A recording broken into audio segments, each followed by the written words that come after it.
नमस्कार। हिमाचल के प्राचीन मंदिरों पर हमारी ये जो श्रृंखला चल रही है उसके 12वें भाग में आप सबका स्वागत है। आज हम मिली जानकारी के आधार पर कुछ और अद्भुत मंदिरों के बारे में जानेंगे। आज का इरादा यही है कि इन ऐतिहासिक जगहों से जुड़ी कुछ सबसे दिलचस्प बातें, उनकी कहानियां वो आपके सामने रखें। तो चलिए थोड़ा और गहराई में उतरते हैं। शुरू करते हैं ज्वालामुखी मंदिर से। नाम तो सुना ही होगा, ज्वालामुखी मतलब फ्लेमिंग माउथ। यहाँ एक बड़ी इंटरेस्टिंग बात पता चलती है कि 1815 में महाराजा रणजीत सिंह ने इसके शिखर पर सोना चढ़वाया था। हाँ, ये बात उस समय मंदिर के रुतबे और महत्व को दिखाती है। बिल्कुल। और फिर उसके लगभग 25 साल बाद मतलब 1840 में खरक सिंह नोनिहाल का जिक्र आता है। उन्होंने चांदी के दरवाजे भेंट किए थे जिन पर बढ़िया नक्काशी थी। ये सब दान दिखाता है कि शासकों की कितनी श्रद्धा थी और उनका सामर्थ्य भी। सही बात है। और हाँ, जानकारी ये भी है कि चैत्र और अश्विन नवरात्र यहाँ के सबसे बड़े मेले होते हैं। आज भी लगते हैं, बहुत धूमधाम से। अच्छा, अब इसी इलाके में कांगड़ा में ही बज्रेश्वरी मंदिर भी है। जी, बज्रेश्वरी देवी मंदिर। यहाँ पता चलता है कि 10वीं सदी के आखिर में पूर्वी भारत के पाल वंश का असर दिखता है इसकी बनावट में। लेकिन इतिहास का एक दुखद पन्ना भी है इससे जुड़ा हुआ। महमूद गजनी ने इसे तोड़ा था। हाँ, नष्ट करके वहां मस्जिद बनवा दी थी। ये उस दौर की जो उथल पुथल थी उसको दर्शाता है। और आर्किटेक्चर की बात करें ना, तो यहाँ अलग अलग स्टाइल का एक तरह से संगम दिखता है। जैसे बज्रेश्वरी में आपने कहा पाल आर्ट का असर है, तो उधर कुल्लू में महादेव मंदिर है, वहाँ गुप्त काल की जो परंपरा है उसका प्रभाव साफ नजर आता है। ये दिखाता है कि कैसे अलग अलग टाइम पर अलग अलग कल्चरल वेव्स हिमाचल पहुंची और यहाँ की कला पर अपना निशान छोड़ा। वाओ। और इसी कांगड़ा जिले में एक और कमाल की जगह है, मसरूर के मंदिर। हाँ, मसरूर। इन्हें हिमाचल का एलोरा कहते हैं। ये सुनकर ही लगता है कि कुछ खास होगा। बिल्कुल सही कहा। ये कोई एक मंदिर नहीं बल्कि 15 मंदिरों का पूरा एक कॉम्प्लेक्स है। और सबसे बड़ी बात, एक ही बहुत बड़े चट्टान को काट कर बनाया गया है सब कुछ। क्या बात है, एक ही चट्टान से 15 मंदिर। जी हाँ, मतलब इंजीनियरिंग का बेहतरीन नमूना है ये। इनमें जो मेन मंदिर है उसे ठाकुर द्वारा कहते हैं। ठाकुर द्वारा, अच्छा। और जानकारी ये है कि ठाकुर द्वारे में राम, लक्ष्मण और सीता जी की पत्थर की मूर्तियां हैं। हाँ, मूर्तियां तो हैं। लेकिन दिलचस्प बात यह है कि रिसर्च बताती है कि मूल रूप से ये पूरा मंदिर कॉम्प्लेक्स भगवान शिव को डेडिकेटेड था। हाँ, ये वाकई में बहुत फैसिनेटिंग है। और सोचने वाली बात भी कि ये बदलाव क्यों और कैसे हुआ होगा। शैली कौन सी है इनकी? ये मंदिर नागर शैली में बने हैं, वो ऊंचे शिखर वाली शैली। और जहां तक रॉक कट तकनीक का सवाल है, मतलब चट्टान तराशने का, तो लगता है कि ये उस स्टाइल से प्रभावित है जो दक्षिण में पल्लव राजा नरसिंहवर्मन प्रथम के टाइम में डेवलप हुई थी। अच्छा, पल्लव राजा। जी, और शायद इसकी प्रेरणा महाराष्ट्र के एलोरा के मशहूर कैलाश मंदिर से ली गई हो। काफी समानताएं दिखती हैं। तो आज की इस बातचीत से ये साफ हुआ कि हिमाचल के मंदिरों में कितनी वैरायटी है। पाल, गुप्त कला शैलियां, सिख शासकों का योगदान। बिल्कुल। और मसरूर जैसे रॉक कट आर्किटेक्चर के नायाब उदाहरण भी हैं। और साथ ही महमूद गजनी के हमले जैसी ऐतिहासिक घटनाओं के निशान भी। हाँ, इतिहास की कई परतें हैं यहाँ।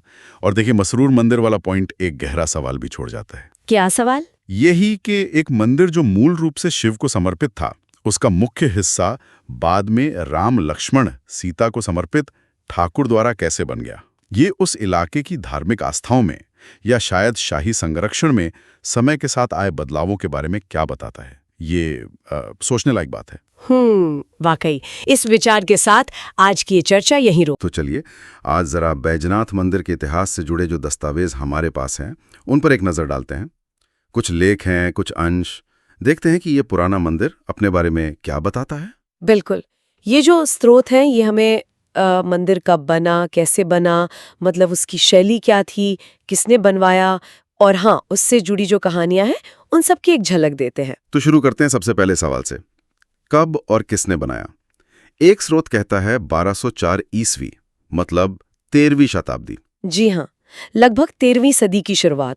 और दिलचस्प बात यह है कि इसे, जैसा आपने कहा, किसी राजा ने नहीं बल्कि 2 व्यापारी भाइयों ने बनवाया था, मन्युक और आहुक। व्यापारी भाई? अच्छा, ये जानकारी कहाँ से मिली? ये मंदिर परिसर में ही पत्थर की शिलाएं मिली हैं जिन पर शिलालेख खुदे हुए हैं, वहीं से ये नाम पता चलते हैं। शिलालेख? किसी खास लिपि में होंगे ये? हाँ, ये शारदा लिपि में है। उस दौर में इस इलाके में मतलब कश्मीर और आसपास शारदा लिपि काफी चलती थी। शारदा लिपि। और इस जगह का कोई पुराना नाम भी था क्या? यहाँ कीरग्राम का जिक्र है। हाँ, बिल्कुल। ऐसा माना जाता है कि पुराने जमाने में बैजनाथ को कीरग्राम कहते थे और ये भी कहा जाता है कि ये किरात जनजाति के लोगों की राजधानी हुआ करती थी कभी। कीरग्राम, किरातों की राजधानी, ठीक है। अब आते हैं इसकी बनावट पर। स्रोत कहते हैं नागर शैली। ये क्या होती है नागर शैली? देखिए, नागर शैली जो है वो उत्तर भारत के मंदिर बनाने का एक खास तरीका है। इसकी पहचान होती है इसके ऊंचे घुमावदार शिखर से। वो जो मंदिर का टावर जैसा दिखता है ना। हाँ, वो शिखर। जी, बैजनाथ मंदिर इसी नागर शैली का एक बहुत अच्छा उदाहरण है। और स्रोत ये भी बताते हैं कि जो गर्भगृह है, मतलब जहां मुख्य शिवलिंग स्थापित है, उसकी बनावट खास तौर पर शिखर शैली में है, जो नागर का ही एक हिस्सा है। अच्छा, स्रोत में कुछ और मंदिरों के नाम भी हैं, जैसे भुवनेश्वर का लिंगराज, खजुराहो के मंदिर, ये भी नागर शैली के हैं? जी हाँ, बिल्कुल। लिंगराज मंदिर, कंदारिया महादेव, पार्श्वनाथ मंदिर खजुराहो के, ये सब नागर शैली के ही जाने माने उदाहरण हैं। इनसे हमें एक अंदाजा मिलता है कि ये शैली कितनी महत्वपूर्ण और फैली हुई थी। यहीं पास में कांगड़ा के मसरूर मंदिरों का भी जिक्र आया है। वो तो चट्टान काटकर बने हैं और शायद पुराने भी हैं, 7वीं-8वीं सदी के। हाँ, मसरूर मंदिर अलग है। वो चट्टानों को तराश कर बनाए गए हैं, मतलब एक ही पत्थर से। और जैसा आपने कहा, वो बैजनाथ से काफी पहले बने, करीब 7वीं-8वीं सदी में। तो इनका बैजनाथ से सीधा कोई कनेक्शन नहीं है? बनाने की शैली और समय के हिसाब से तो नहीं। बैजनाथ बाद में बना, 13वीं सदी में, और वो पत्थरों को जोड़कर बनाया गया है, मतलब स्ट्रक्चरल मंदिर है। हाँ, स्रोतों में ये जरूर लिखा है कि मसरूर मंदिरों को दुनिया के सामने लाने का श्रेय J.L. शटलवर्थ को जाता है। अच्छा, J.L. शटलवर्थ, ठीक है। अब उस कहानी पर आते हैं जो बैजनाथ से बहुत जुड़ी हुई है, रावण वाली कथा। उसका भी जिक्र है स्रोतों में? हाँ, बिल्कुल है। ये वहाँ की बहुत मजबूत स्थानीय मान्यता है कि रावण ने इसी जगह पर भगवान शिव को खुश करने के लिए बहुत कठिन तपस्या की थी। वही अपने सिर काटने वाली कहानी? जी, वही। कहते हैं कि उसने अपने 9 सिर काट कर चढ़ा दिए थे और 10वां चढ़ाने ही वाला था कि शिवजी प्रसन्न होकर प्रकट हो गए। इसीलिए इसे वैद्यनाथ, मतलब कष्ट हरने वाले शिव, से भी जोड़ते हैं। वाकई, इतिहास, आर्किटेक्चर और फिर ये पौराणिक कथाएं सब एक साथ। क्या बाद में मंदिर में कुछ बदलाव या मरम्मत का भी जिक्र है? हाँ, एक स्रोत बताता है कि 19वीं सदी में राजा संसार चंद्र ने मंदिर का जीर्णोद्धार करवाया था। मतलब समय समय पर इसकी देखभाल होती रही है। तो कुल मिलाकर देखें तो ये स्रोत हमें बताते हैं कि बैजनाथ मंदिर सिर्फ एक पूजा की जगह नहीं है।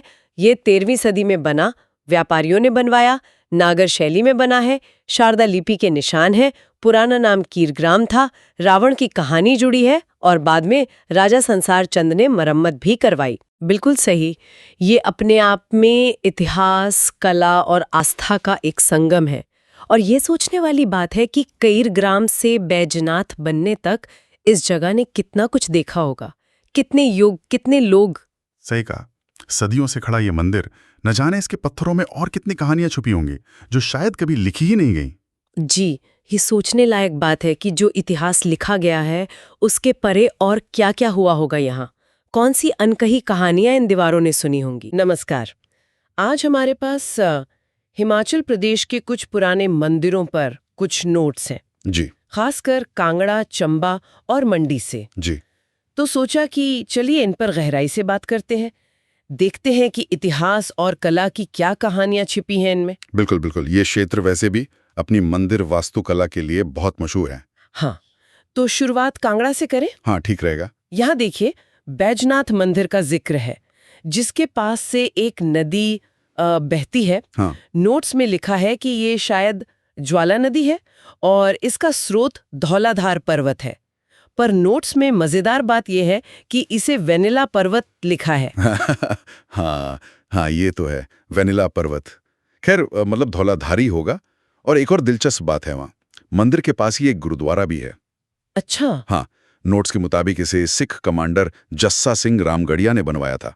हालांकि नोट्स में नाम थोड़ा सच कमांडर लैटना सिंह जैसा कुछ लिखा है। ये वाकई दिलचस्प है। मतलब मंदिर और गुरुद्वारा आसपास? जी, उस दौर के मेलजोल का एक संकेत हो सकता है। और कांगड़ा में ही भद्रकाली मंदिर का भी नाम है ना? हाँ, भद्रकाली मंदिर। इसके बारे में खास बात यह है कि इसका जीर्णोद्धार आइंटैच ने करवाया था। अच्छा, आइंटैच ने? जी, Indian national trust for art and cultural heritage. और एक और बड़ी बात यह है कि जब ये भूकंप में टूट गया था ना, हाँ, तो इसे उड़ीसा के कारीगरों ने फिर से बनाया था। अरे वाह, उड़ीसा से कारीगर? जी, ये दिखाता है कि कैसे अलग अलग क्षेत्रों की कला और कारीगरी मिलकर हमारी विरासत को बचाती हैं। ये अपने आप में एक बढ़िया उदाहरण है। ये तो सच में अनोखी बात है। अच्छा, अब चंबा की तरफ चलें? हाँ, चंबा चलते हैं। यहाँ हरिनारायण मंदिर का जिक्र मिलता है। क्या यहाँ भी किसी राजा का नाम जुड़ा है? हाँ, बिल्कुल। हिमाचल के मंदिरों में शाही संरक्षण तो रहा ही है। ये मंदिर नारायण का है और नोट्स कहते हैं कि इसे राजा साहिल वर्मन में बनवाया था। स्रोत में नाम राजा साहिल हरमन जैसा लिखा है। और इसमें नारायण की संगमरमर की मूर्ति है। नोट्स में डेरे में नाच लिखा है। शायद ये नारायण ही होगा। हो सकता है, संगमरमर की मूर्ति। अच्छा, और चंबा में ही लक्ष्मी नारायण मंदिर परिसर भी है, वहाँ कुछ खास? हाँ, वहाँ गौरी शंकर की एक पीतल की मूर्ति बहुत महत्वपूर्ण मानी जाती है। पीतल की? जी, नोट्स के हिसाब से इसे राजा योगांकर वर्मन ने स्थापित करवाया था। उनका नाम नोट्स में राजा योरगेंडर लिखा है। अच्छा, तो मतलब संगमरमर भी और पीतल भी, दोनों का काम चंबा में हो रहा था? बिल्कुल। और चंबा तो वैसे भी अपनी कांस्य कला के लिए बहुत फेमस है। हाँ, सही कहा, कांस्य मूर्तियों के लिए। नोट्स में क्या है इस बारे में? नोट्स इशारा करते हैं कि ये जो कांस्य कला है, इसे चार्डियन समुदाय ने सहेज कर रखा। स्रोत में चार्डियन कम्युनिटी लिखा है। चार्डियन समुदाय, ये कौन थे? हाँ, ये थोड़ा साफ नहीं है। हो सकता है किसी खास धातु का काम करने वाले समुदाय का नाम हो, पर यह पक्का है कि चंबा मंदिरों और मूर्तियों, खासकर कांस्य मूर्तियों का बड़ा गढ़ रहा है। चलिए, अब आखिर में मंडी चलते हैं। जी, यहाँ 14वीं सदी का एक मंदिर है, पंचवक्त्र मंदिर। नोट्स में इसे अलंचिका टेम्पल लिखा है। हाँ, पंचवक्त्र मंदिर। ये ब्यास और सुकीती नदियों के संगम पर है। हालांकि नोट्स में नदियों के नाम भी अजीब हैं, सिल्वर, पीज, सकर। हाँ, सच में। हाँ, खैर, यहाँ की सबसे खास बात है पंचमुखी शिवलिंगम। पंचमुखी, 5 मुख वाला। जी हाँ, शिव के 5 मुख और 10 भुजाएं। नोट्स में लिखा है यॉर्ड Shiva with 5 faces and 10 arms is in पेंचेटिंग लिंग। मतलब पंचवक्त्र लिंगम में शिव का ये रूप स्थापित है। वाह, ये तो बहुत ही दुर्लभ होगा। हाँ, ये शिव का एक बहुत गहरा तात्विक रूप माना जाता है। तो हमने आज कांगड़ा, चंबा और मंडी के कुछ खास मंदिरों की बातें की, उनके बनाने वाले, मूर्तियां, कला और उनका महत्व। जी, बैजनाथ के पास गुरुद्वारा, भद्रकाली का वो खास पुनर्निर्माण, चंबा की अलग अलग धातु की मूर्तियां और मंडी का वो अद्भुत पंचमुखी शिवलिंगम। हर जगह कुछ ना कुछ अनोखा है। बिल्कुल। ये मंदिर सिर्फ पूजा की जगह नहीं है, ये अपने आप में इतिहास है, कला है, संस्कृति है। सही कहा। ये सोचने पे मजबूर करते हैं कि उस समय के लोग, वो कारीगर, वो राजा, इन मंदिरों के जरिए क्या कहना चाहते थे, क्या बचाना चाहते थे।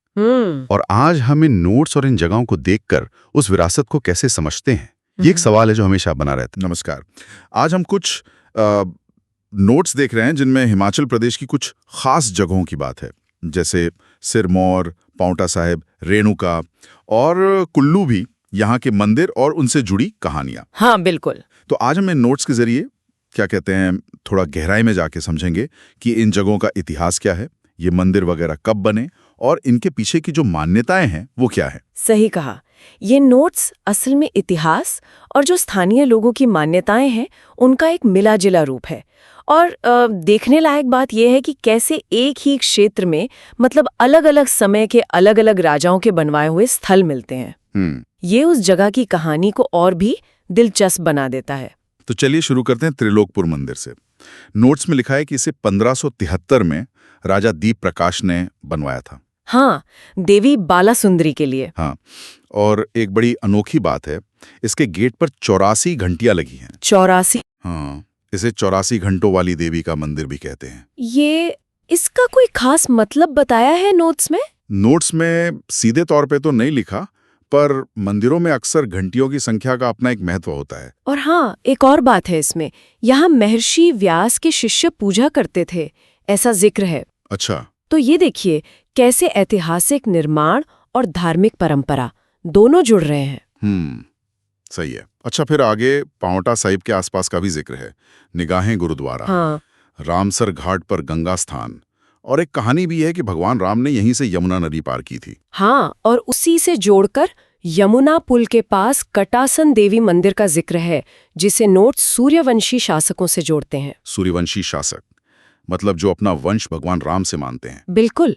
तो यहाँ आप देखिए पौराणिक कथाओं का कितना गहरा असर है। ऐसी ही एक और कहानी भगवान परशुराम से जुड़ी है। रेणुका झील के पास उन्होंने यमुना पार की थी। अच्छा। और नोट्स कहते हैं कि वहाँ उनके नाम पर एक मंदिर भी है। रेणुका झील के पास और भी कुछ बना है क्या नोट्स में? हाँ, जिक्र है। एक गायत्री मंदिर है जिसे श्री परमानंद जी ब्रह्मचारी ने बनवाया। और एक शिव मंदिर भी है जिसे 1814 में गोरखाओं ने बनवाया था। हाँ, गोरखाओं ने। उसमें रेणुका जी की मूर्ति भी है। ये बात थोड़ी चौंकाती है कि गोरखाओं ने शिव मंदिर बनवाया है। तो नोट्स में इसकी वजह तो साफ नहीं है, पर ये उस समय के राजनीतिक और जो सांस्कृतिक हालात थे ना, हाँ, शायद उनका कोई संकेत हो सकता है कोई गठबंधन रहा हो या स्थानीय लोगों पर प्रभाव डालने की कोशिश। ये दिखाता है कि धर्म और इतिहास कैसे जुड़े हुए हैं। सही बात है। इसी तरह सिरमौर के जगन्नाथ मंदिर का भी जिक्र है। 1681 में बना बुद्ध प्रकाश ने बनवाया।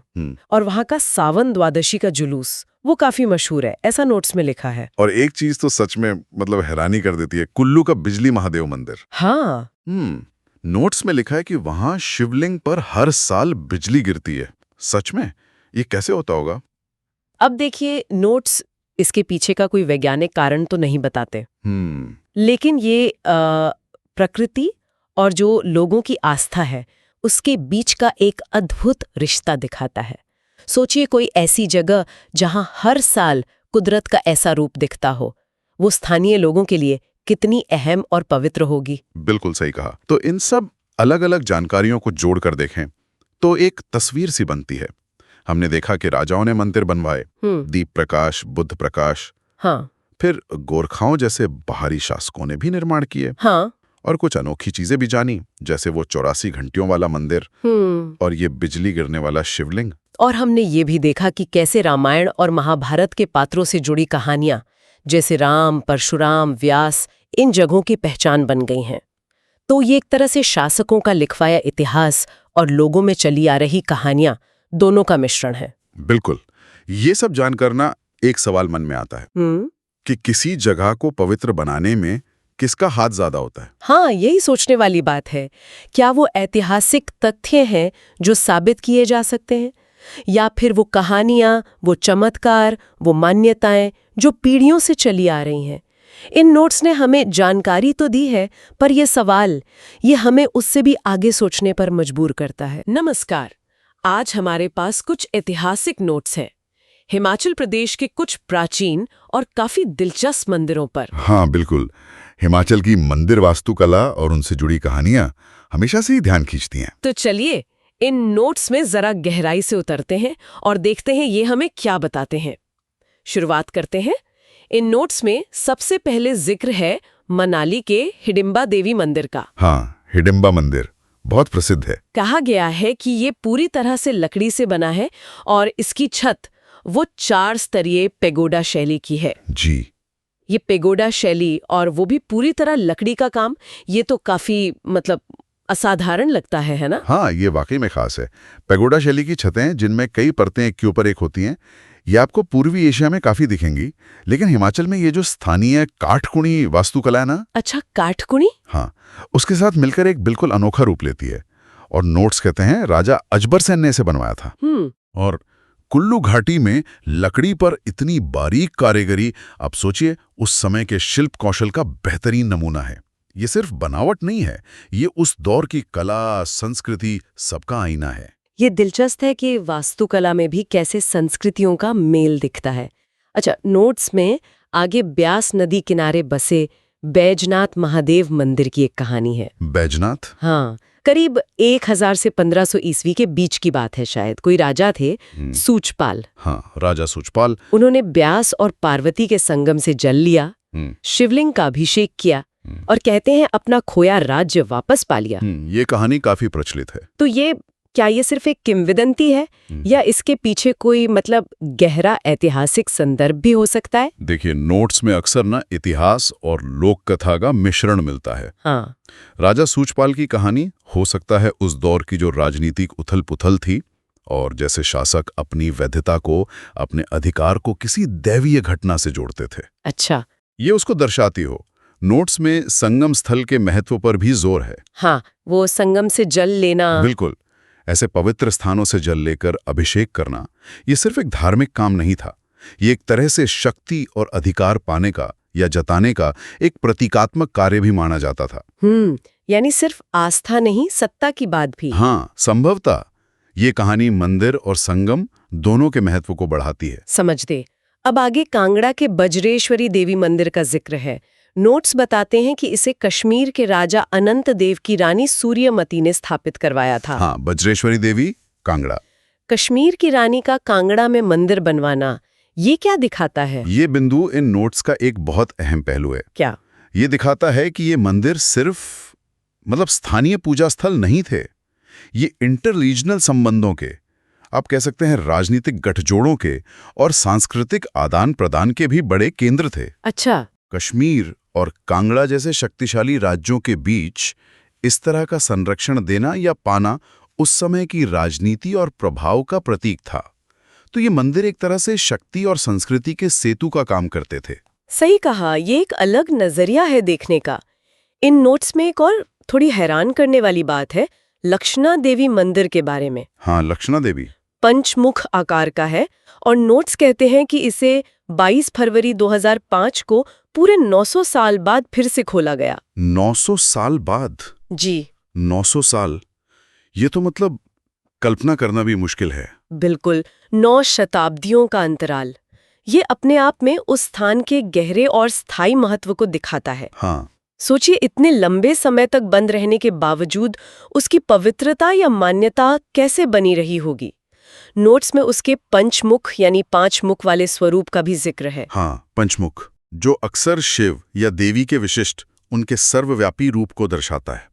तो ये मंदिर सिर्फ एक इमारत नहीं, बल्कि समय के इतने बड़े कैनवस पर आस्था की निरंतरता का एक जीता जागता प्रमाण है। वाकई, समय का इतना लंबा पैमाना सोचना ही अविश्वसनीय है।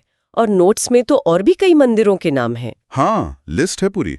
जैसे मंडी में त्रिलोकनाथ और अर्धनारीश्वर मंदिर, फिर शिमला क्षेत्र में कुमारसैन का महामाया मंदिर, सराहन किन्नौर का भीमा काली मंदिर और निर्मंड का परशुराम मंदिर।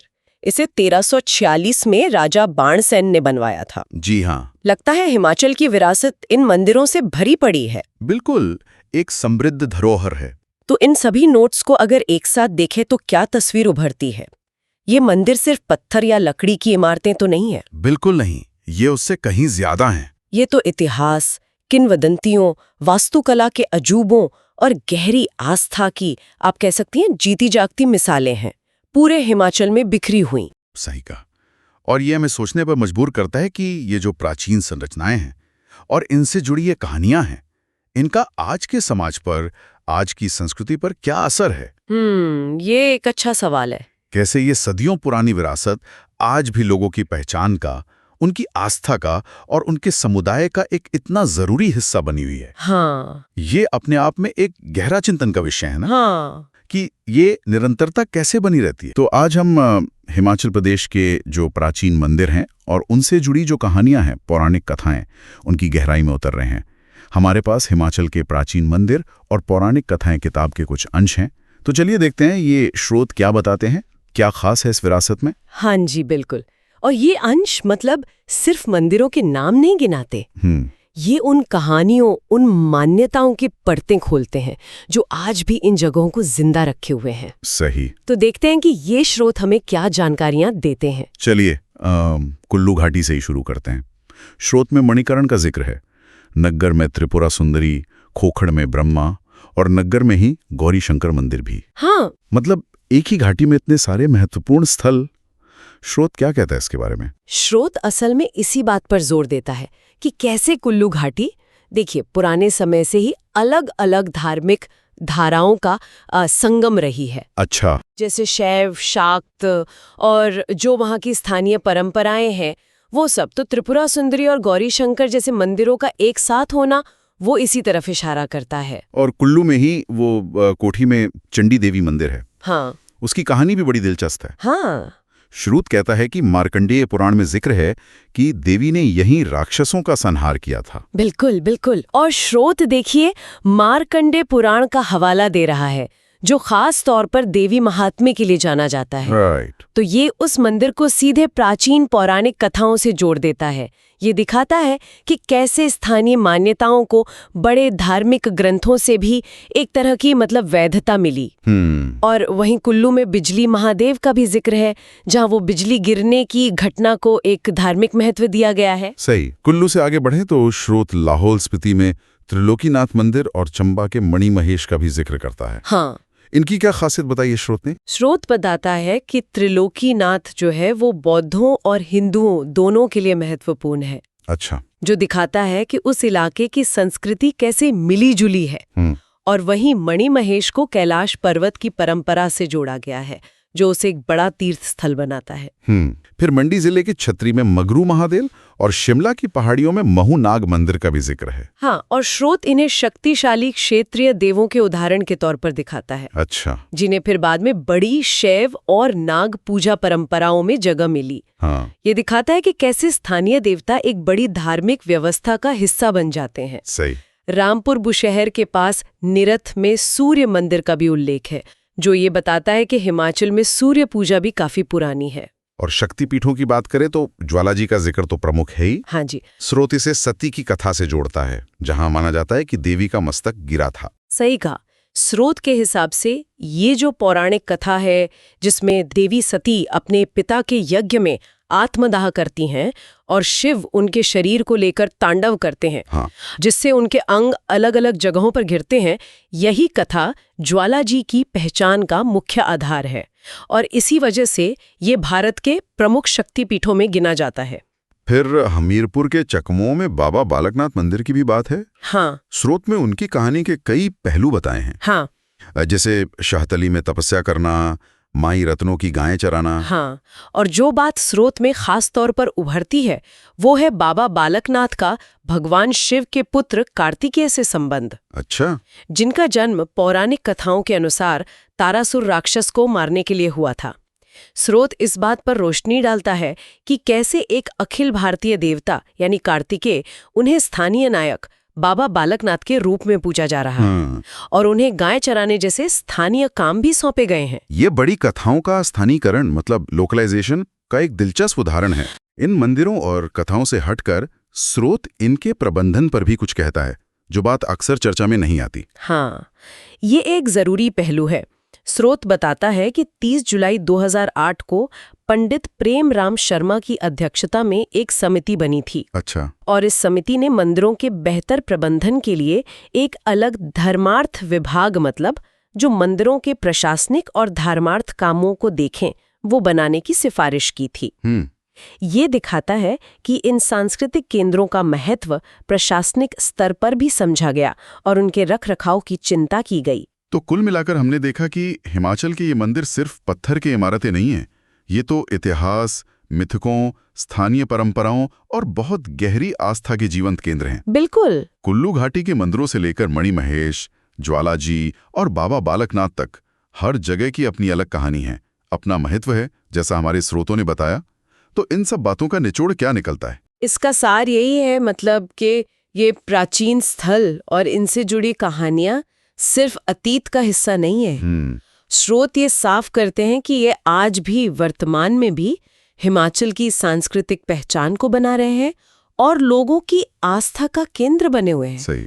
यहाँ तक कि उनके प्रबंधन के लिए समितियां बनाना और विभाग की सिफारिश होना, ये सब इसी निरंतरता और महत्व को दिखाता है। ये सोचने वाली बात है ना, कि कैसे ये सैकड़ों शायद हजारों साल पुराने स्थल और उनसे जुड़ी कहानियां आज भी किसी क्षेत्र की पहचान को, लोगों के विश्वास को और यहाँ तक के प्रशासन को भी इतनी गहराई से प्रभावित करते हैं। नमस्कार। आज हमारे पास हिमालयी बौद्ध धर्म और कला पर कुछ बड़े दिलचस्प स्रोत हैं।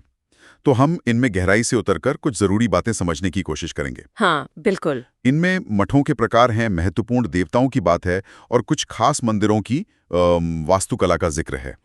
तो चलिए शुरू करते हैं। जी, ये स्रोत हमें असल में उत्तरी बौद्ध धर्म, जिसे कभी-कभी लामावाद भी कहते हैं, और खासकर वज्रयान संप्रदाय, उसका हिमालयी क्षेत्रों में कैसा रूप है, ये समझने में मदद करते हैं। अच्छा। और इसमें वज्रयान की स्थापना का जिक्र है। तिब्बत में पद्मसंभव, शांतरक्षित और कमलशील जैसे आचार्यों ने की थी। हाँ, ये नाम तो सुने हैं। और ये मठों के बारे में क्या दिलचस्प है? स्रोत में 3 तरह के मठ बताए गए हैं, है ना? हाँ, बिल्कुल।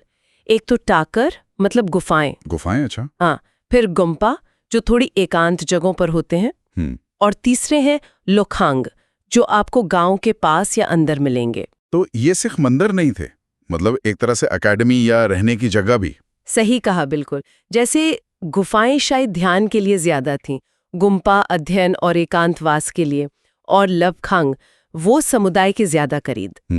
और इसी में आर्को मठ का भी जिक्र है। हाँ, क्या खास है उसमें? कहते हैं कि वहां पद्मसंभव के पैरों के निशान एक चट्टान पर आज भी हैं। अरे वाह, ये तो बड़ी दिलचस्प बात है। हाँ, ये उस ऐतिहासिक और धार्मिक जुड़ाव को दिखाता है। और मूर्तियों का क्या? कौन कौन से देवी देवता मुख्य हैं? मूर्तियों में देखिए, बुद्ध तो हैं ही, फिर पद्मसंभव, अवलोकितेश्वर, तारा और मैत्रेय, ये प्रमुख हैं। और एक बात मुझे खास लगी कि अवलोकितेश्वर, वज्रपाणी और मंजूश्री, इन्हें लोग अपने परिवार का रक्षक मानते हैं। हाँ, ये मान्यता है। स्रोत ज्यादा विस्तार में तो नहीं बताते कि क्यों, लेकिन वज्रयान परंपरा में अवलोकितेश्वर करुणा के प्रतीक है, वज्रपाणी शक्ति के और मंजूश्री प्रज्ञा यानी ज्ञान के। अच्छा, तो करुणा, शक्ति और ज्ञान। हाँ, शायद इन्हीं 3 गुणों को परिवार की रक्षा के लिए जरूरी माना गया होगा, इसीलिए इनका इतना महत्व है। समझ गया।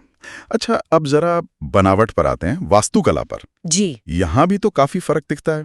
जैसे किन्नौर और लाहौल स्पीति के मठों की छतें सपाट हैं। हाँ, समतल छतें। जबकि रिवालसर वाला मठ, वो तो बिल्कुल अलग है, पैगोडा शैली का। वो कई छतों वाला। हाँ, वही पैगोडा शैली, जिसमें छतें एक के ऊपर एक होती हैं।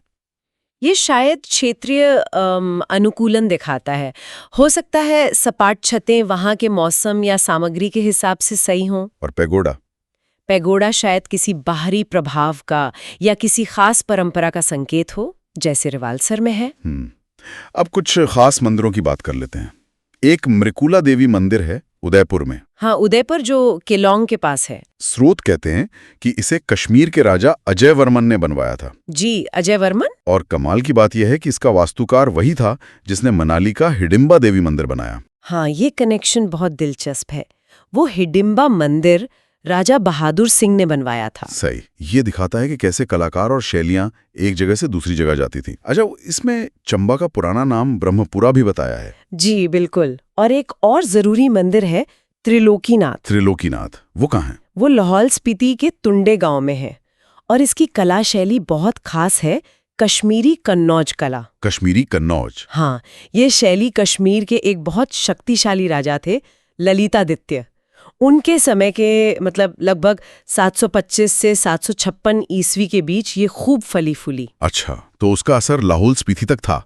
हाँ, ये उस जमाने के सांस्कृतिक आदान प्रदान और कश्मीर के प्रभाव को दिखाता है। तो कुल मिलाकर अगर देखें तो ये स्रोत हमें हिमालयी क्षेत्र की बौद्ध परंपरा की एक काफी अच्छी गहरी तस्वीर देते हैं। हाँ, मठों में कितनी विविधता है, कौन से देवता अहम है, वास्तुकला की अलग अलग शैलियां, और फिर कश्मीर जैसे इलाकों का ऐतिहासिक असर। निश्चित रूप से ये दिखाता है कि ये सिर्फ एक धर्म नहीं, बल्कि एक बहुत ही समृद्ध और क्या कहें बहुआयामी सांस्कृतिक विरासत है, और ये सब उसकी कला और वास्तुकला में झलकता है। बिल्कुल, ये स्रोत हमें उस जटिल ताने बाने को समझने में मदद करते हैं। जी। और जाते जाते एक विचार छोड़ जाते हैं सोचने के लिए कि जिन ऐतिहासिक लोगों और कला शैलियों की हमने बात की, उनके अलावा क्या हिमालय का अपना जो भूगोल है, ऊंचे पहाड़, घाटियां, मुश्किल मौसम, क्या इसने भी इन मठों की परंपराओं और कला को किसी खास तरह से ढाला होगा? इस पर भी सोचा जा सकता। नमस्कार। आज हमारे पास कुछ बहुत ही दिलचस्प नोट्स हैं। ये हिमाचल के लाहौल इलाके के बारे में है और दिखाते हैं कि कैसे वहां हिंदू और बौद्ध धर्मस्थल आपस में मिले जुले हैं, बदले भी हैं। हम कुछ खास जगहों को देखेंगे, जैसे त्रिलोकनाथ, गुरु घंटाल, कारदांग गोम्पा। हाँ, बिल्कुल। इन नोट्स में ना मूर्तियों के बदलने की बात है, पूजा के तरीकों की और पुरानी वास्तुकला की भी। तो चलिए इन स्रोतों को थोड़ा और करीब से देखते हैं। बिल्कुल। और सबसे मजेदार बात मतलब इन स्रोतों में ये है कि ये दिखाते हैं कि धार्मिक जगह कैसे समय के साथ बदलती हैं। सिर्फ बदलती नहीं बल्कि कई बार अलग अलग मान्यताओं को अपना लेती हैं। हाँ, जैसे त्रिलोकनाथ मंदिर। जी, त्रिलोकनाथ इसका बहुत अच्छा उदाहरण है। कैसे, मतलब क्या खास है वहाँ? स्रोत बताते हैं कि माना जाता है कि ये मूल रूप से एक शिव मंदिर था। अच्छा, शिव मंदिर। हाँ, पर आज ये बौद्धों के लिए भी उतना ही महत्वपूर्ण तीर्थ है। वहाँ अवलोकितेश्वर की मूर्ति है। अवलोकितेश्वर यानी करुणा के बोधिसत्व। बिल्कुल। तो ये जो बदलाव है ये अपने आप में सदियों का इतिहास बताता है। और एक और दिलचस्प घटना का जिक्र है। 1569 में ठाकुर हिमपाल थे। हाँ। उन्होंने वहां महिषासुरमर्दिनी मतलब देवी काली के रूप की एक चांदी की मूर्ति स्थापित करवाई थी। अच्छा, चांदी की मूर्ति। जी, लेकिन बाद में किसी पाकतनन ठाकुर ने उसे किसी वजह से विफल कर दिया। ये छोटी छोटी घटनाएं भी उस समय के समाज और धर्म के बारे में काफी कुछ बताती हैं। हाँ बिल्कुल, मतलब सत्ता और आस्था का कैसा प्रभाव रहा होगा। अच्छा, अब गुरु घंटाल गोम्पा की बात करें, उसका भी जिक्र है। हाँ, गुरु घंटाल गोम्पा ये एक बौद्ध मठ है। चंद्र और भागा नदियों के संगम के पास है, उदयपुर गांव में, काफी ऊंचाई पर, करीब 3020 मीटर। और इसकी क्या खासियत है? इसकी एक बड़ी खासियत है कि ये पूरी तरह से लकड़ी का बना है। पूरा लकड़ी का? वाह। हाँ, और कहते हैं कि गुरु पद्मसंभव जो तिब्बती बौद्ध धर्म में बहुत माने जाते हैं। हाँ, पद्मसंभव। उन्होंने यहाँ अवलोकितेश्वर के संगमरमर के सिर की स्थापना की थी। अच्छा, पर यहाँ सिर्फ बौद्ध प्रभावी तो नहीं है, सही कहा ना? बिल्कुल सही। स्रोत बताते हैं कि 1684 में 84 बौद्ध सिद्धों ने यहाँ तपस्या की थी। यहाँ हर साल घंटाल नाम का उत्सव भी होता है। लेकिन दिलचस्प बात यह है कि यहाँ बृजेश्वरी देवी की मूर्तियां भी मिलती हैं। बृजेश्वरी देवी? हाँ, तो ये फिर से वही बात दिखाता है, हिंदू और बौद्ध परंपराओं का संगम। ये संगम तो लगता है कारदांग गोम्पा में भी है। नोट्स में ऐसा कुछ है? जी हाँ, बिल्कुल। कारदांग गोम्पा भागा नदी के दूसरी तरफ। ये द्रुक्पा काग्यू परंपरा से जुड़ा है। द्रुक्पा काग्यू? हाँ, ये रेड हैट वाली शाखा है ना? हाँ, तिब्बती बौद्ध धर्म की रेड हैट शाखाओं में से एक। इसे 17वीं सदी में लामा गैवा ग्यात्सो ने बनवाया था। और यहाँ की कलाकृतियों में क्या खास है, कोई मूर्ति वगैरह? हाँ, यहाँ 9वीं से 12वीं सदी की मारिचला वज्रवराही की एक मूर्ति है। वज्रवराही बौद्ध तंत्र में एक अहम देवी मानी जाती हैं। अच्छा। और खास बात यह है कि ये मूर्ति कश्मीरी शैली में बनी है। कश्मीरी शैली? लाहौल में? जी, ये दिखाता है कि उस जमाने में कश्मीर और इन इलाकों के बीच कला और विचारों का कितना आदान प्रदान था। दिलचस्प है। हाँ, और साथ ही यहाँ 84 सिद्धों के थंका भी हैं, मतलब वो कपड़े पर बने धार्मिक चित्र। समझ गया। इन मुख्य जगहों के अलावा नोट्स में मृकुला देवी मंदिर और यारदोंग गुम्पा का भी जिक्र है शायद। हाँ, छोटा सा जिक्र है। 8वीं सदी का मृकुला देवी मंदिर है जो अपनी लकड़ी की नक्काशी के लिए बहुत प्रसिद्ध है। वो भी इस क्षेत्र की पुरानी कला का एक नमूना है। और रंगचा चोटी पर यारदोंग गुम्पा है। ये सब मिलकर इस इलाके के मतलब कई परतों वाले इतिहास की कहानी कहते हैं। तो कुल मिलाकर अगर देखें तो ये स्रोत हमें यही दिखा रहे हैं कि लाहौल जैसे हिमालयी क्षेत्र में ये जो पवित्र स्थल हैं, ये सिर्फ पूजा की जगह नहीं रही। नहीं, बिल्कुल नहीं। ये संस्कृतियों के मिलने की जगहें भी रही हैं। यहाँ हिंदू और बौद्ध परंपराएं साथ साथ चली, एक दूसरे पर असर डाला। निश्चित रूप से। आप देखिए, अवलोकितेश्वर भी हैं, काली भी हैं, बृजेश्वरी देवी भी हैं। हाँ। फिर कश्मीरी कला का प्रभाव भी है। तो ये सिर्फ पत्थर और लकड़ी की इमारतें नहीं है, ये असल में जीता जागता इतिहास है। विश्वास और संस्कृतियों की कई परतें हैं इनमें। तो यहाँ हमारे श्रोताओं के लिए सोचने वाली बात ये निकलती है कि ये जो साझा और बदलते हुए पवित्र स्थल हैं, ये हमें उन समुदायों के बारे में, उनके आपसी रिश्तों, उनके सांस्कृतिक लेन देन और उनकी ऐतिहासिक यात्रा के बारे में और क्या गहरे सबक सिखा सकते हैं, जिन्होंने इन्हें बनाया और फिर पीढ़ी दर पीढ़ी सहेज कर भी रखा। तो आज हम लाहौल के जो प्राचीन मठ हैं उन पर थोड़ी गहराई से बात करते हैं। हाँ। हमारे पास लाहौल के प्राचीन मठ नाम से कुछ नोट्स हैं। तो कोशिश यही रहेगी कि इन पुरानी जगहों का जो इतिहास है, जो महत्व है और जो अनोखी बातें हैं ना, उनको समझें। हाँ, बिल्कुल। और ये नोट्स हमें कारदांग, तायुल और ताबो जैसे कुछ बहुत जरूरी मठों के बारे में थोड़ी जानकारी देते हैं। हाँ। हर एक का अपना अलग इतिहास है, अपनी विरासत और कुछ चीजें थोड़ी सी मतलब साफ नहीं भी लिखी हैं तो उन पे भी गौर करेंगे। बिल्कुल। तो फिर कारदांग गोम्पा से ही शुरू करते हैं। गोम्पा मतलब मठ या विहार। हाँ। नोट्स के हिसाब से तो ये लाहौल का सबसे बड़ा गोम्पा है। हाँ। और बना कब? करीब 900 ईस्वी में। लेकिन 1912 में लामा नोरबू ने इसका मतलब काफी रेनोवेशन भी करवाया था। हाँ, ये बात दिलचस्प है क्योंकि स्रोत में ना लामा नोरबू को संस्थापक भी कहा गया है, जिनकी मृत्यु 1952 में हुई। अच्छा, तो ये थोड़ा कंफ्यूजिंग है, मतलब 900 ईस्वी हो या 1912। किस मठ का कितना धार्मिक और सांस्कृतिक महत्व है। सही। और यहीं पर लामा नोरबू का एक चांदी का चोटन मतलब स्तूप भी रखा है। अच्छा, तो ये संग्रह और स्तूप ये इसे खास बनाते हैं। हाँ। ठीक है, अब आगे बढ़ते हैं तायुल गोम्पा की तरफ। नोट्स में लिखा है कि ये शायद 17वीं सदी का है। हाँ। जगह के बारे में कुछ पैलंग के लाहौल स्पोर्ट्स जैसा लिखा है, ये तो समझ नहीं आ रहा। हाँ, ये नाम थोड़ा अजीब है, पर ये है लाहौल में ही। अच्छा। और इसे बनवाया था तिब्बत के खाम इलाके के लामा सेरजांग रिंचिन ने। हाँ, लामा सेरजांग रिंचिन। और यहाँ की खासियत है पद्मसंभव की एक ऊंची मूर्ति। पद्मसंभव। हाँ, वो गुरु रिनपोचे जिन्हें कहते हैं। बिल्कुल। जिन्होंने तिब्बत में बौद्ध धर्म की स्थापना में बहुत बड़ा रोल निभाया। और नाम भी बड़ा इंटरेस्टिंग है, तायुल मतलब चुनी हुई जगह। हाँ, है ना, इसमें एक रहस्य सा लगता है। सही। और इसी रहस्य से जुड़ी एक कहानी भी है वहाँ।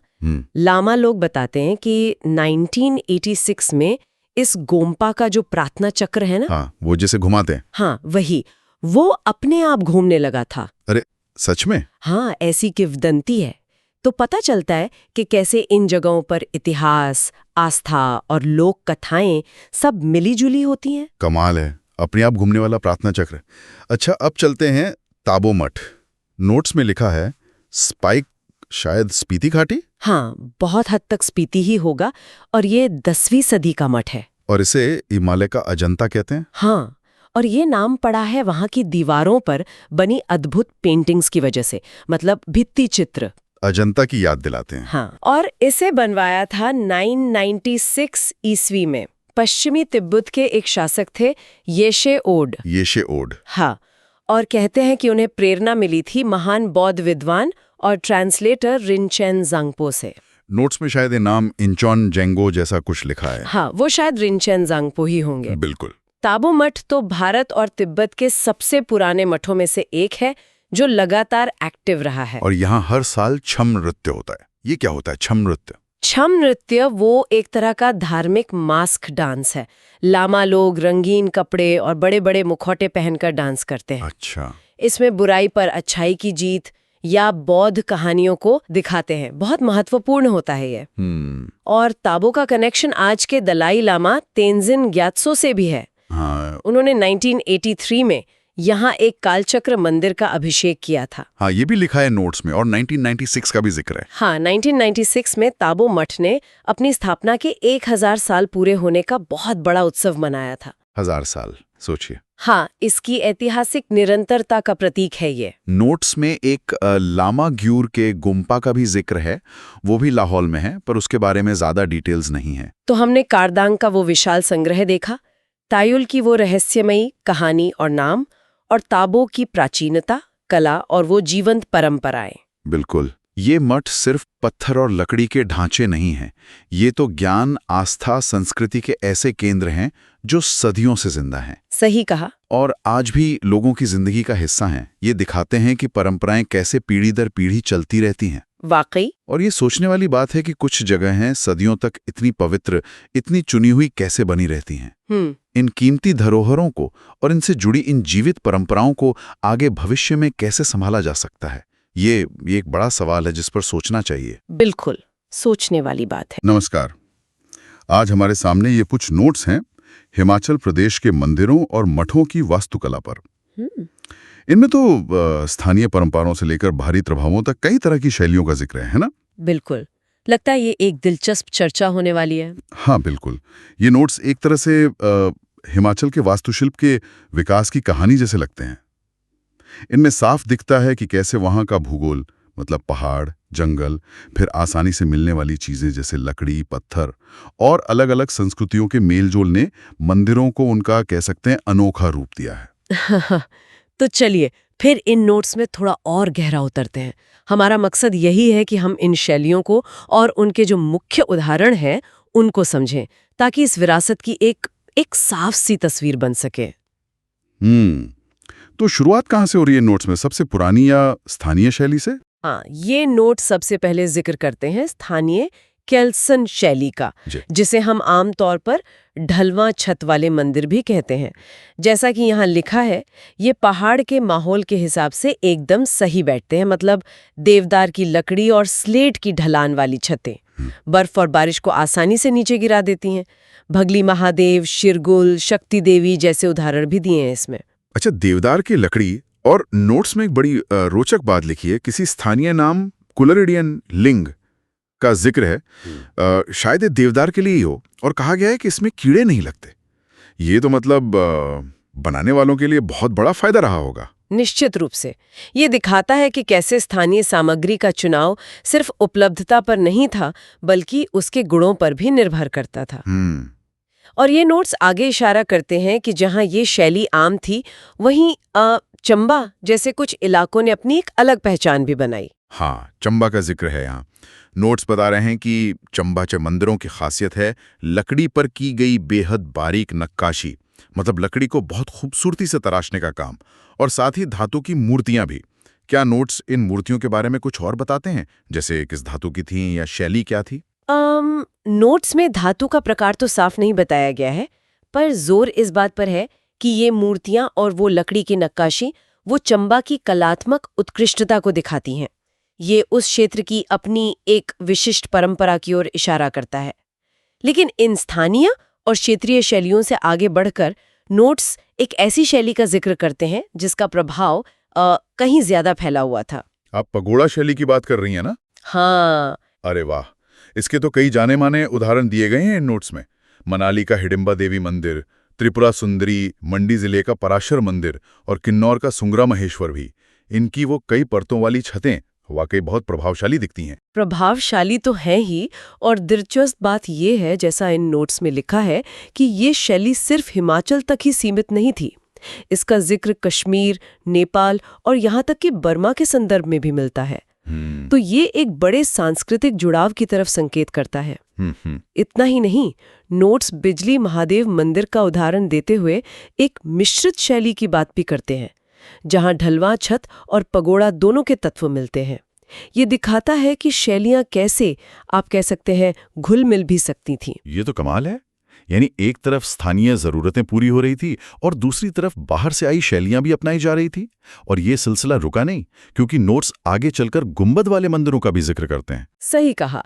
नोट्स बताते हैं कि लगभग 18वीं-19वीं सदी के आसपास जब मुगल और सिख शासन का प्रभाव बढ़ा, तो मंदिर वास्तुकला में गुंबद का इस्तेमाल होने लगा।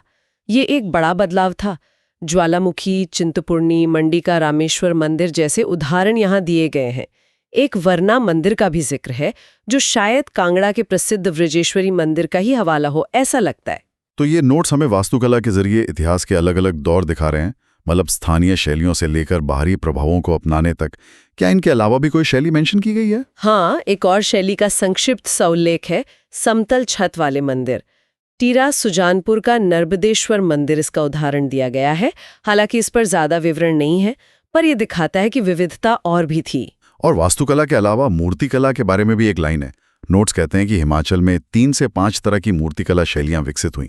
काश इस पर थोड़ा और विस्तार होता। हाँ, वो जानकारी थोड़ी अधूरी सी लगती है, पर शायद इन नोट्स का मुख्य फोकस वास्तुकला पर ही था। तो अगर हम इन नोट्स से मिली जानकारी को समेटें, तो हिमाचल के मंदिर वास्तुकला में हमें मिली स्थानीय जरूरतों से निकली ढलवां छत वाली केल्सन शैली, फिर चंबा की खास लकड़ी की नक्काशी और धातु मूर्तियों वाली कला दिखी, फिर वो दूर दूर तक फैली आकर्षक पगोड़ा शैली नजर आई, और बाद के समय में बाहरी प्रभावों से आई गुंबद शैली भी शामिल हुई।